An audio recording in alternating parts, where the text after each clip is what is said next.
Hey everybody, it's Phil J. Palacios here with my good friend Erin Cecilia Thomas.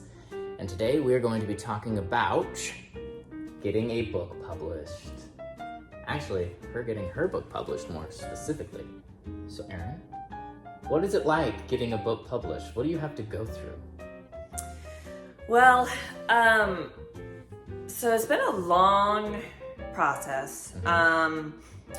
So I Watched You from the Ocean Floor is a short story collection. The novel manuscript that you read, I sent out for a long time to agents with no luck, and then kind of set that one aside, wrote a new novel, sent that one out to agents with no luck, and in the meantime was working on all these short stories, which a handful were published in smaller literary journals.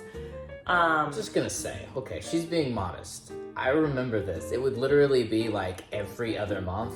She'd be like, oh, hey, look, I got published in this magazine. Oh, hey, look, I got published in this. There were times where it would be like a handful at a time, and then there were times where it would be kind of radio silence for months. So, yeah, it's just strange how it happens. A lot of other writer friends of mine are going through similar things now where they'll submit a story to journals, and sometimes they'll hear back within days with an acceptance. Right. Sometimes they'll hear back within months of a rejection. It's really, really hit or miss. A couple of my very favorite stories from this collection were out on submission and were rejected more than 25 times. Don't you love that? And then suddenly somebody would like it.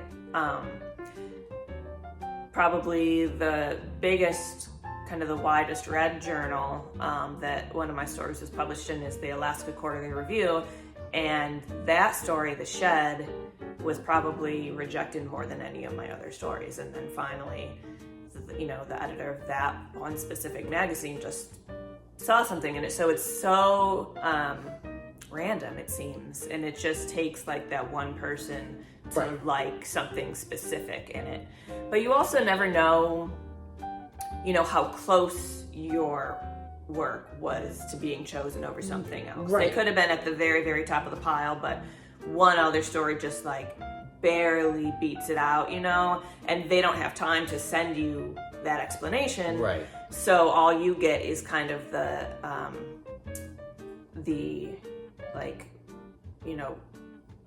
what do you call it? Quick rejection? Yeah, like with no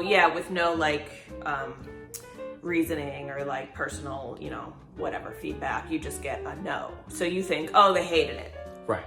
But that's usually not the case. I think it's important with what you just said, where it is whatever you're writing, getting published specifically, it can just depend on the right person.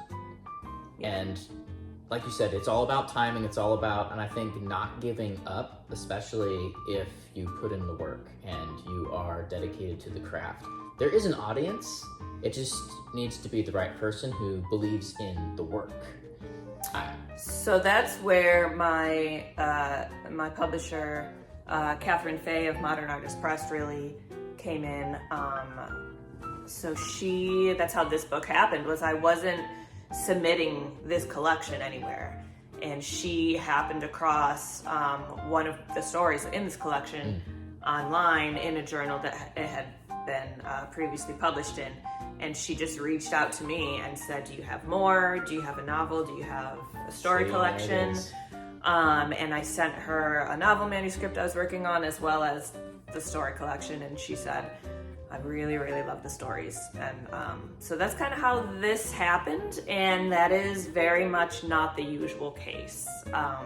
Usually publishers are not going to reach out specifically to a brand new writer who hasn't published a book before. It was just kind of the right place, right time. I was very, very, very fortunate that she happened to see the story, happened to like it. I happened to have a collection kind of ready to go. And you happen to be good at writing. And we happen to kind of have the same taste and the same kind of values. She, her press is a brand new press, woman-owned, woman-run.